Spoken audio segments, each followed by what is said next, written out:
오늘 본문에 나타나는 이 기도를 한 여호사밧 왕은 유다, 남유다의 네 번째 왕이에요. 그 이름의 뜻은 여호사밧이라고 했을 때 그 이름의 뜻은 하나님께서 판단하신다. 여호와께서 판단하신다. 판단하시는 하나님이라는 의미를 가지고 있습니다. 이 여호사밧은 하나님을 의지하는 왕이었어요. 그래서 이 하나님을 의지하는 왕이었느냐 아니면 하나님을 의지하지 않는 왕이었느냐를 결정하는 것 중에 또 그 중에서도 하나님을 진짜 절대적으로 의지했느냐 아니면 그냥 어느 정도만 의지했느냐 요거를 이제 판단하는 기준 중에 하나가 산당이에요. 산당. 높은 곳에 있는 우상을 숭배하는 장소. 이 산당을 없애버렸습니다. 역대하 17장 6절 우리 한번 읽도록 하겠습니다. 그가 전심으로 여호와의 길을 걸어 산당들과 아세라 목상들도 유다에서 제거하였더라. 그리고 이 요사밭이 산당을 제거하는 거죠. 우상 숭배하는 장소를 없애버리는 거예요. 하나님만 바라볼 수 있도록 그 모든 환경을 조성해 주는 거예요. 하나님 밖으로 돌아다니는 것들을 이제 막아버리는 거예요. 그리고 나서 하게 된 게 뭐냐면은 이 여러 성읍에 이제 각 도시들마다 방백, 제사장, 레위인들을 보냅니다. 그래서 보내서 뭘 하는지 역대하 17장 9절도 우리 한번 읽도록 하겠습니다. 그들이 여호와의 율법책을 가지고 유다에서 가르치되 그 모든 유다 성읍들로 두루 다니며 백성들을 가르쳤더라. 우상을 숭배하지 못하도록 산당을 없애는 거예요. 차단하는 거죠. 우상 숭배하는 장소를 차단합니다. 그리고 레위인들을 보내요. 방백들을 보내요. 제사장들을 보내요. 말씀을 공급합니다. 율법을 가르치는 거죠. 그리고 하나님을 섬기도록 만드는 거야. 하나님을 섬기겠다. 하나님만 섬기겠다. 이렇게 할 수 있도록 산당들을 없애고 그 다음에 하나님의 말씀을 가르쳐요. 하나님을 배우겠다는 거예요. 하나님이 어떤 길을 원하시는지 하나님이 원하시는 길과 방법들을 말씀 안에서 찾고 배우겠다라고 합니다. 그래서 하나님께서 여호사밧을 강대하게 만드세요. 강하도록 만드세요. 그래서 나라를 튼튼하게 하십니다. 역대하 17장 10절 읽도록 하겠습니다. 여호와께서 유다 사방의 모든 나라에 두려움을 주사 여호사밧과 싸우지 못하게 하심에. 나중에 본문에 보면은 심지어 다른 나라에서 조공을 받아요. 죄송해요. 다른 남자가 아니라 다른 나라에서 이 세금을 받아요. 그래서 경제적으로 풍족해지는 거죠. 경제적으로 풍족해지고 그 경제적으로 풍족해지는 것을 다시 나라를 방어하는 데 사용합니다. 돈이 많이 생기니까 그 돈들을 다시 한 번 더 나라를 방어하는 데 사용을 해요. 그리고 나라를 방어하도록 사용을 하게 되니까 안정이 되죠. 다른 나라가 침략해 온다는 걱정을 덜하게 되고 그 다음에 경제적으로 풍족해지고 그렇게 되니까 나라가 안정이 됩니다. 그 시대 때 힘든 게 많았죠. 그 시대 때 얼마나 힘든 게 많았겠습니까? 그러나 힘든 것 중에 제일 힘든 거를 꼽으라고 하면은 지금도 그렇지만은 전쟁이었어요. 전쟁은 모든 것을 다 빼앗아 갑니다. 모든 삶의 환경과 터전과 경제력과 내 가족들과 모든 것을 다 빼앗아가는 게 전쟁이었어요. 많은 피해들이 있었지만은 그 중에 가장 피하고 싶은 것, 이것만은 없었으면 좋겠다라고 하는 게 전쟁이었어요. 그래서 전쟁이 없었던 때를 태평성대다라고 하는 거죠. 전쟁이 없이 평온한 세대가 흘러가고 있다. 이 모든 것을 결정하는 게 지금 살기 좋으냐, 살기 어렵냐라는 것을 결정하는 게 우리는 뭐 경제 위기나 이런 게 있겠지만 그 시대 때는 전쟁이 얼마나 없었느냐가 중요했어요. 이 전쟁이 없는 거죠. 하나님께서 다른 나라에게 두려움을 주는 거예요. 막 싸우면은 질 것 같은 마음을 주시는 거예요. 요사밭하고 싸우면은 질 것 같아. 저기 쳐들어가면 안 되겠다. 저기 전쟁하면 안 되겠다. 이런 마음을 막 주시는 거예요. 그러니까 다른 나라가 침략해 오지 않으니까 평안한 시대가 계속되는 거죠. 내가 침략을 하지 않는 이상 평안한 시대가 계속해서 오는 거죠. 그리고 심지어 개혁까지 합니다. 여호사밧의 뜻이 여호와께서 판단하신다. 개혁을 해요. 이 성읍에 재판관을 둡니다. 재판관을 두고 이렇게 말해요. 역대하 19장 7절입니다. 그런즉 너희는 여호와를 두려워하는 마음으로 삼가 행하라. 우리의 하나님 여호와께서는 불의함도 없으시고 치우침도 없으시고 뇌물을 받는 일도 없으시니라 하니라. 하나님이 가장 중요하게 생각하시는 것 중에 하나가 바로 공의입니다. 정의롭게 흘러가는 것. 이 정의가 흘러가는 걸 원해요. 하나님께서 정의로운 행동을 기뻐하세요. 그러니까 어떤 사람이 부유하다고 해서 그 사람 말에 들어주는 걸 하나님께서 원하지 않는 거죠.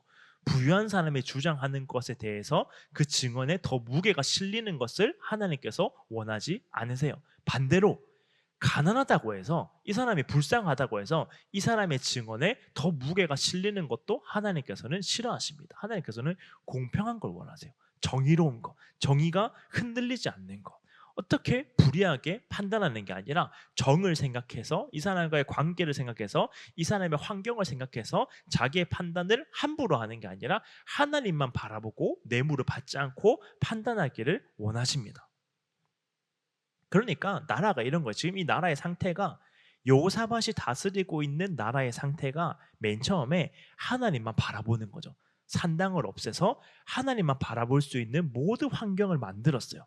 그리고 이 레위인들을 보내가지고 하나님 말씀을 가르치는 거죠. 하나님에 대해서 배우는 거예요. 하나님을 바라보고 하나님을 배우고, 그리고 하나님께서 주변 나라에 두려움을 주시니까 하나님의 평안 아래에서 이 백성들이 살아가는 거예요.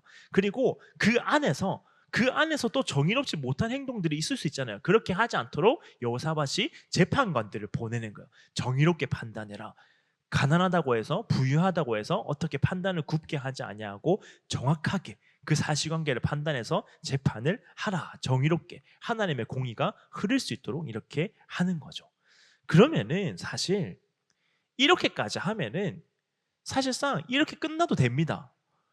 이런 왕들이 잘 없었거든요. 하나님을 이렇게 잘 섬기는 왕들이 잘 없었어요. 그리고 중요한 것은 뭐냐면은 이 여호사밧의 정책에는 이 디테일함이 있었어요.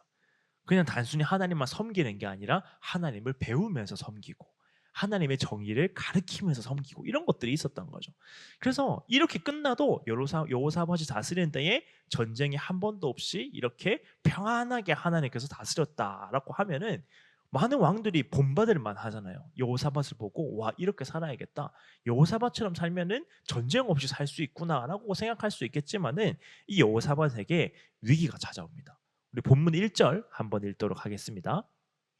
그 후에 모압 자손과 암몬 자손들이 마온 사람들과 함께 와서 여호사밧을 치고자 한지라. 그 후에라고 하는 말은, 이 본문의 흐름을 보면은 그 후에, 그 앞에 뭐가 있었냐면은 여호사밧이 재판관들을 보냈어요.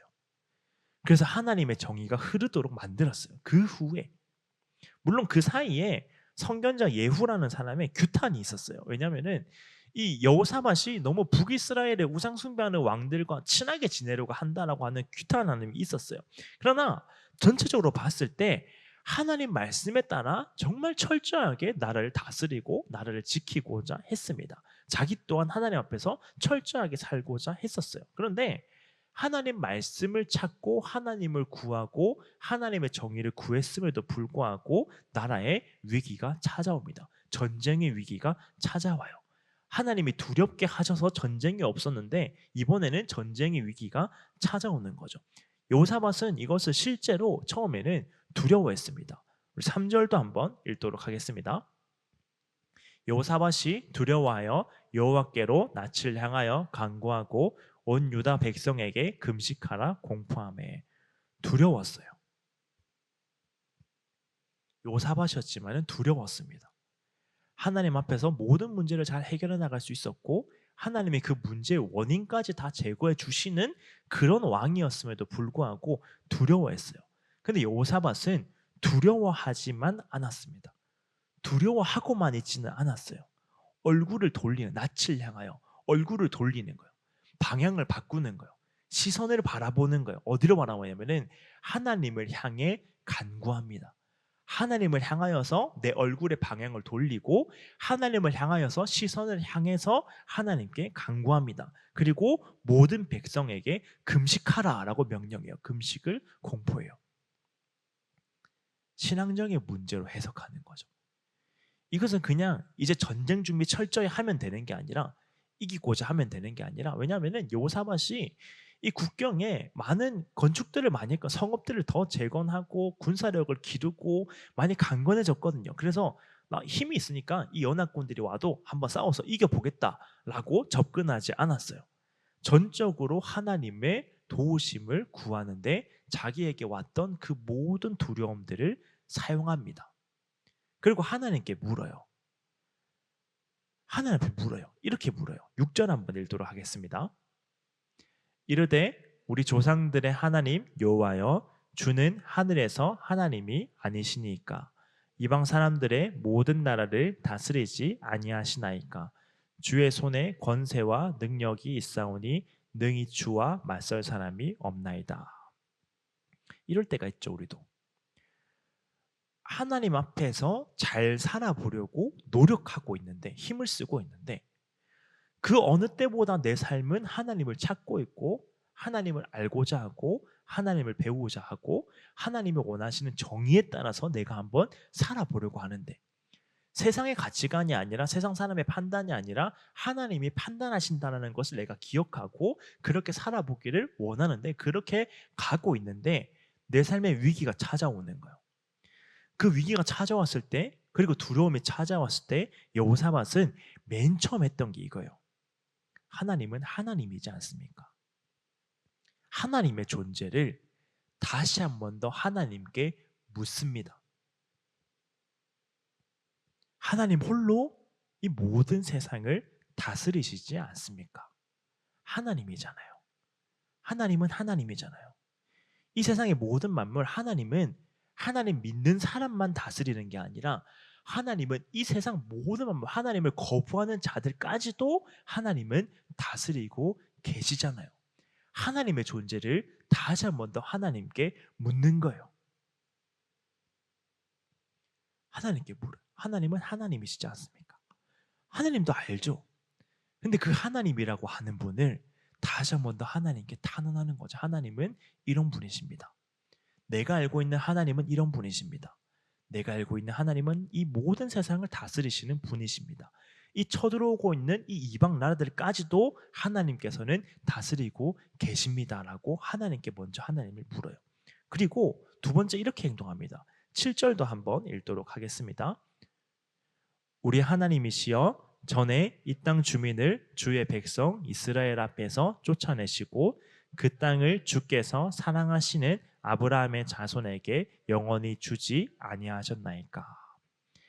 하나님에 대해서 설명하고 그리고 그 하나님의 사랑 안에서 하나님이 이런 분이십니다.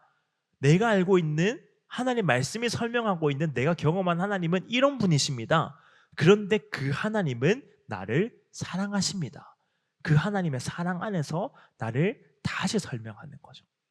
하나님의 관점에서 봤을 때 하나님의 시선에서 봤을 때 내가 지금 두려워하고 있는 나, 문제 앞에서 쩔쩔매고 있는 나, 걱정하고 있는 나를 먼저 보는 게 아니라 하나님을 설명하고 그 하나님의 시선으로 나를 보는 거예요. 하나님, 사랑스러운 하나님의 자녀이지 않습니까?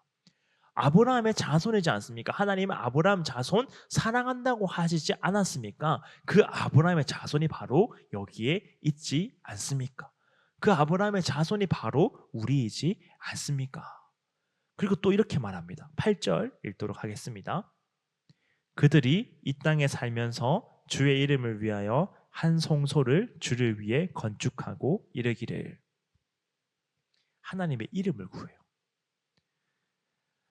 하나님의 존재를 구하고 하나님의 사랑을 구하고 하나님의 이름을 구합니다. 우리가 살아가는 이 모든 것들 결국 하나님 왜 우리를 사랑하십니까? 라고 하는 대답에 하나님 우리가 뭔가 잘나서 대단해서 아브라함의 자손이기 때문에 이런 게 아니라 하나님 이름을 위하여 우리를 사랑하시잖아요. 하나님은 하나님이시고 우리를 사랑하시고 그 사랑하시는 이유는 바로 하나님의 이름 때문이 아닙니까? 하나님의 이름의 거룩함을 우리 영혼에 두시지 않았습니까? 그리고 이렇게 말합니다. 마지막으로 이렇게 간 거예요. 9절 읽도록 하겠습니다. 만일 재앙이나 난리나 견책이나 전염병이나 기근이 우리에게 임하면 주의 이름이 이 성전에 있으니 우리가 이 성전 앞과 주 앞에 서서 이 환난 가운데서 부르짖은즉 들으시고 구원하시리라 하셨나이다. 하나님의 약속의 모든 것을 의탁합니다. 하나님을 구하고 하나님의 존재를 구하고 하나님의 사랑으로 우리를 바라보고 그 사랑의 이유를 하나님의 이름에서 찾고 마지막으로 이 모든 것을 하나님의 약속에 의탁하는 거, 약속에 탁 넣어놓는 거예요. 하나님 약속하시지 않으셨습니까? 하나님이 구원한다고, 하나님의 이름을 구할 때 하나님이 구원하신다고 약속하시지 않았습니까? 하나님의 존재와 사랑과 이름과 약속, 이것을 걸고 하나님께 기도하는 거예요. 그리고 본문을 이렇게 결론 짓습니다. 오늘 본문 12절 읽도록 하겠습니다.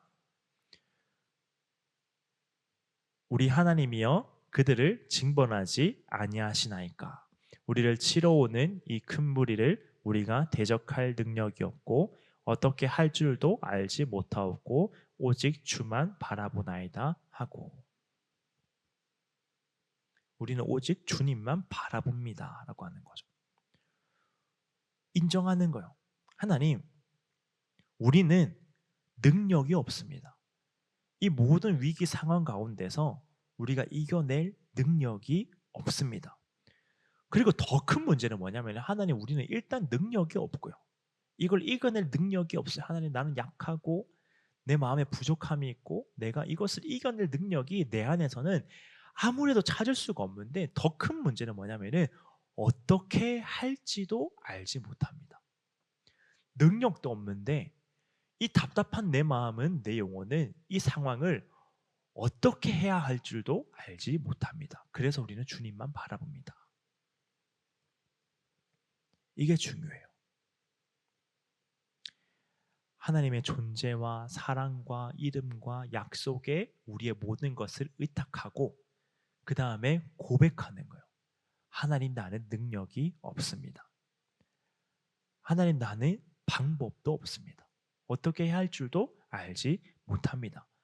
그런데 내가 단 한 가지 할 수 있는 거 뭐냐면은, 능력도 없고 방법도 없지만 단 한 가지 할 수 있는 거 뭐냐면은, 주님 바라보는 것 말고는 아무것도 할 수 있는 게 없습니다. 그래서 얼굴을 하나님을 향하여 바라보는 거죠. 하나님 바라보는 거예요. 내가 할 수 있는 건 이것밖에 없습니다. 이 적들 내가 처리하지 못합니다. 이길 수 없습니다. 질 수밖에 없는 싸움입니다. 그리고 얼굴을 향했을 때 하나님께서 응답하십니다. 야하시알이라는 사람을 통해서 이렇게 응답하세요. 16절과 17절 우리 읽도록 하겠습니다. 내일 너희는 그들에게로 내려가라. 그들이 시스 고개로 올라올 때에 너희가 골짜기 어기 여루엘들 앞에서 그들을 만나느니와 이 전쟁에서는 너희가 싸울 것이 없나니 대열을 이루고 서서 너희와 함께한 여호와가 구원하시는 것을 보라. 유다와 예루살렘아, 너희는 두려워하지 말며 놀라지 말고 내일 그들을 맞서 나가라. 여호와가 너희와 함께하리라 하셨느니라 하매. 구체적으로 알려주시는 거죠. 너희는 어디 어디에서 적을 만날 거야. 그리고 어디 어디에서 이렇게 할 거야 라고 말씀하시고 어떻게 해야 할지를 말해주세요. 그 해야 하는 건 그냥 보라는 거예요. 하나님의 구원하심을 보라. 너희는 싸울 것이 없다. 이런 전쟁이 될 것이고 이렇게 내가 역사할 것인데 너희가 해야 되는 것은 보라는 거예요. 하나님의 구원하심을 보라. 그건 보면은 여러분, 하나님의 구원하심을 보라라고 했을 때 그 하나님의 구원하심을 뭘 봤을 때 하나님의 구원하심이 보이냐면은, 내가 지금 전쟁 가운데 이겨내야 되는 그 상황을 내가 잘 하나님께서 이겨내시는 것을 보고 있을 때 하나님이 승리하도록 하시는 게 아니라, 맨 처음에 오직 주만 바라보나이다. 오직 하나님만 바라보고 있을 때, 그 시선이 계속 하나님만 바라보고 있을 때 거기에서 하나님의 일하시는 것을 보라는 거예요. 내가 먼저 하나님께서 문제를 해결하고 계시는 걸 보는 게 아니라 여호와 하나님을 먼저 바라보고 있으면은 그 바라보는 것 가운데 자연스럽게 하나님께서 역사하시는 것이 내 눈에 보여진다는 거예요. 구원이 먼저 보이는 게 아니라 하나님이 먼저 보여야 돼요. 그리고 이렇게 전쟁을 합니다. 21절 읽도록 하겠습니다.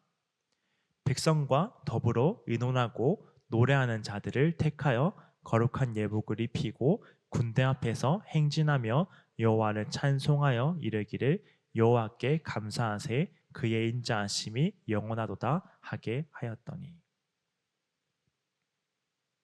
그냥 찬송하는 거예요. 전쟁을 할 때는 갑옷을 입어야 돼. 전쟁하기 위한 준비를 하고 가는 거예요. 그런데 전쟁하기 위한 준비를 하고 가는 게 아니라 노래하는 자들을 택하여 거룩한 예복, 찬양할 때 입는 예복을 입히고 하나님 앞에 가는 거예요. 중요한 전쟁 앞에서 찬양하면서 가는 거예요. 오늘 태민이 어제 기타 새로 샀는데 봤어요? 기타 너무 예쁘잖아요. 기타를 새로 샀는데 그 기타 들고 전쟁하러 가는 거예요. 전쟁을 하러 하나님의 전쟁 앞에서 무기를 들고 가는 게 아니라 하나님을 찬양하는, 하나님 앞에 거룩한 예복을 입고 찬양하러 예배하듯이 그 전쟁 앞에 가는 거예요. 찬송하는 거예요. 뭐라고 찬송합니까? 하나님의 전쟁입니다. 하나님이 일하실 거라고 말씀하셨으니 하나님 이 가운데 너희는 할 것이 없다. 너희는 싸울 것이 없다. 그냥 가만히 보기만 하면 된다. 나를 향한 시선을 계속 고정하고 있으면은, 나에게 시선을 고정하고 있으면은 그 시선을 따라서 내가 일하는 게 보일 거다. 다른 문제를 먼저 바라보는 것이 아니라 하나님을 향한 그 시선이 하나님의 일하심까지도 볼 수 있도록 만들 거다. 그렇기 때문에 우리가 가야 되는 그 모든 방향은 그냥 여호사밧은 예배하러 가버리는 거예요. 하나님 찬양하러 가버리는 거예요. 찬양하는 자들 맨 앞에 세우는 거예요. 그것을 찬양합니다. 하나님 일하실 것이기 때문에, 하나님 보여주실 것이기 때문에. 그리고 하나님께서 이렇게 일하세요. 22절 읽도록 하겠습니다. 그 노래와 찬송이 시작될 때에 여호와께서 복병을 두어 유다를 치러 온 암몬 자손과 모압과 세일산 주민들을 치게 하심으로 그들이 패하였으니, 복병을 두시는 거죠.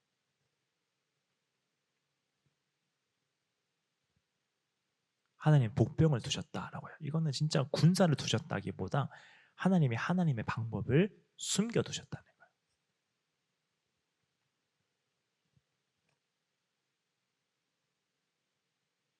하나님이 개입하셨다는 거예요. 하나님이 여호사밧의 전쟁 안에 들어가시겠다는 거예요.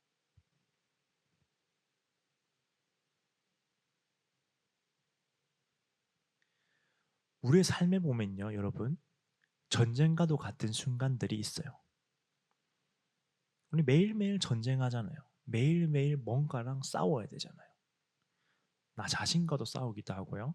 내 스펙과도 싸우기도 하고요. 내가 이루어낸 결과들과 싸우기도 하고요.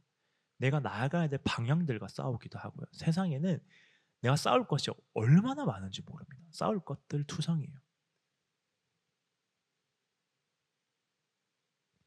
근데 하나님 말씀하시는 것은 내가 싸우는 것 가운데, 물론 하나님께 내가 싸우는 가운데 진짜 너희는 할 것이 없다, 가만히 있으면 스펙 막 쌓아줄게, 이런 의미가 아니죠.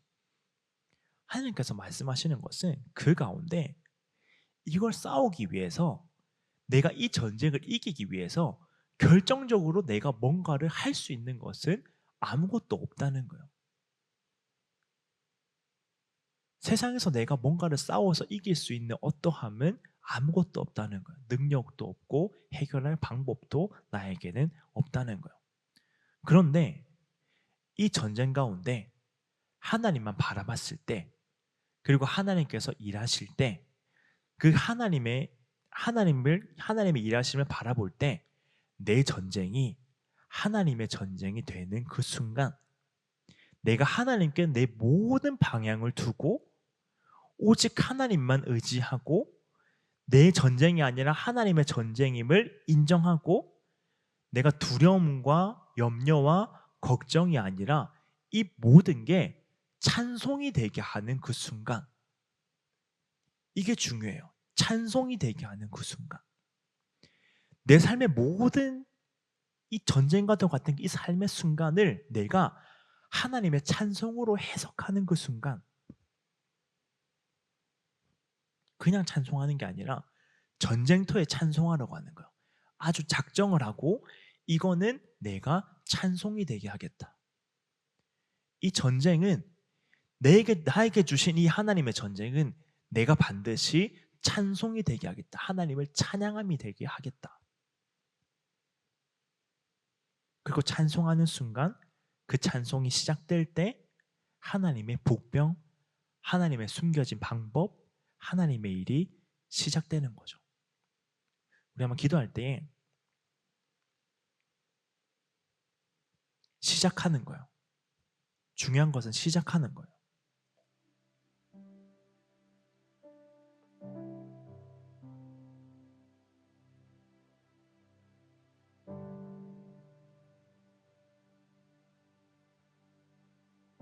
하나님의 숨겨진 방법이 있어요. 내 삶에 있는 그 모든 전쟁들이 있잖아요. 성경 보면은 전쟁이 엄청 많이 나타나요. 계속 전쟁을 하면, 왜냐면 고대 사회는 전쟁이 계속되는 게 일상이었거든요. 그냥 일상이 전쟁이었어요.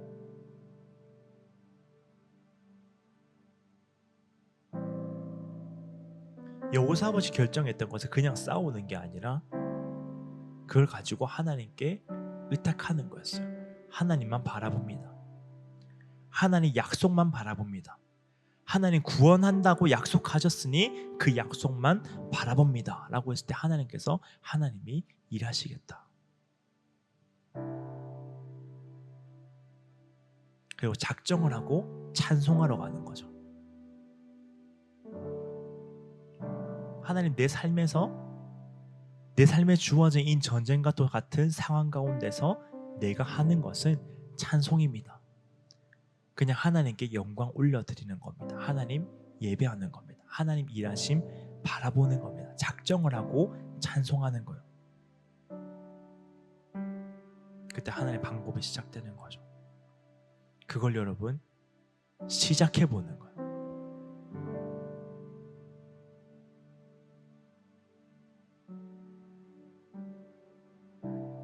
우리가 주어진 전쟁과 또 같은 상황 가운데 계속 지고 있는 것 같다면, 실패하고 있는 것 같다면, 막연해지는 상황들이 계속되고 있는 것 같다면, 어쩌면 우리는 우리의 삶에서 시작을 안 해본 거예요. 작정하고 찬양으로 달려드는 그 순간을 시작해보지 않은 거예요. 여러분 생각해보세요. 다니엘이 사자굴에 들어가잖아요. 들어가기 전에 사자들 막 다 죽어 있으면 얼마나 다니엘의 마음이 평온하겠습니까? 다니엘이 사자굴에 들어가면 사자가 다 죽어버리는 거예요. 얼마나 깔끔해요.